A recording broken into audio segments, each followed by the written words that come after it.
أعوذ بالله من الشيطان الرجيم. بسم الله الرحمن الرحيم. الرحمن علم القرآن خلق الإنسان علمه البيان. الشمس والقمر بحسبان والنجم والشجر يسجدان والسماء رفعها ووضع الميزان ألا تطغوا في الميزان وأقيموا الوزن بالقسط ولا تخسروا الميزان والأرض وضعها للأنام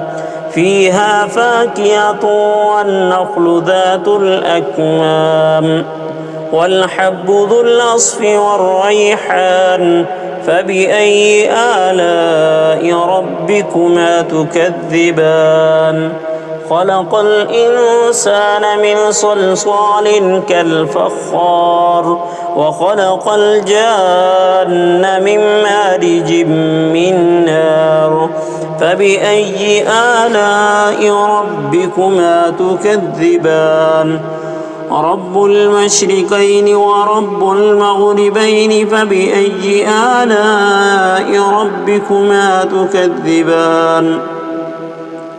مرج البحرين يلتقيان بينهما برزخ لا يبغيان فبأي آلاء ربكما تكذبان يخرج منهما اللؤلؤ والمرجان فبأي آلاء ربكما تكذبان وله الجوار المنشآت في البحر كالأعلام فبأي آلاء ربكما تكذبان كل من عليها فان ويبقى وجه ربك ذو الجلال والإكرام فبأي آلاء ربكما تكذبان يسأله من في السماوات والأرض كل يوم هو في شأن فبأي آلاء ربكما تكذبان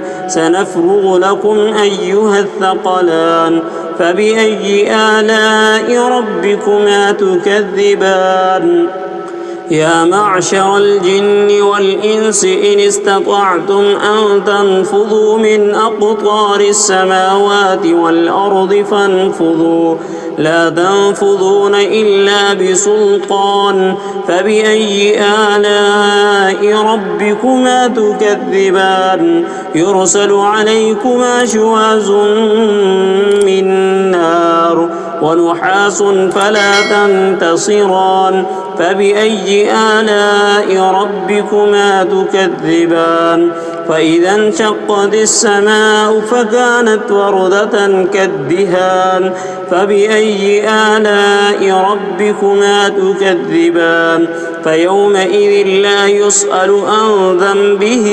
إنس ولا جان فبأي آلاء ربكما تكذبان يعرف المجرمون بسيماهم فيؤخذ بالنواصي والأقدام فبأي آلاء ربكما تكذبان هذه جهنم التي يكذب بها المجرمون يطوفون بينها وبين حميم آن فبأي آلاء ربكما تكذبان ولمن خاف مقام ربه جنتان فبأي آلاء ربكما تكذبان ذواتا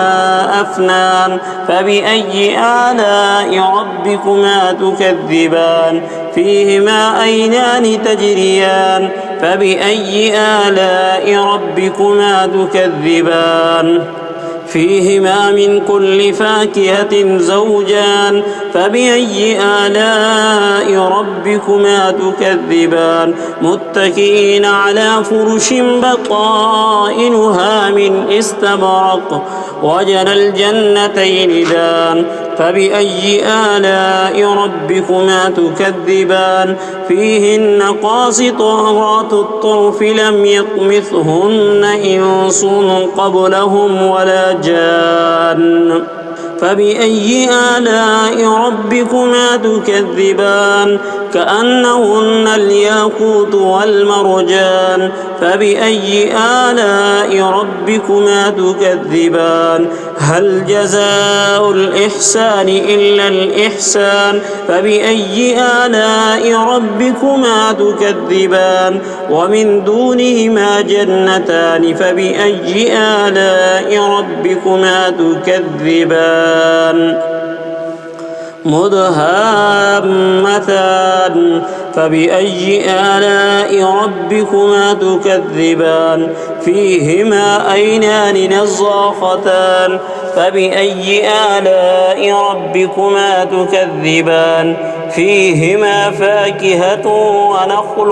ورمان فبأي آلاء ربكما تكذبان فيهن خيرات حسان فبأي آلاء ربكما تكذبان حور مقصورات في الخيام فبأي آلاء ربكما تكذبان لم يطمثهن إنس قبلهم ولا جان فبأي آلاء ربكما تكذبان متكئين على رفرف خضر وعبقري حسان فبأي آلاء ربكما تكذبان تبارك اسم ربك ذي الجلال والإكرام صدق الله العظيم.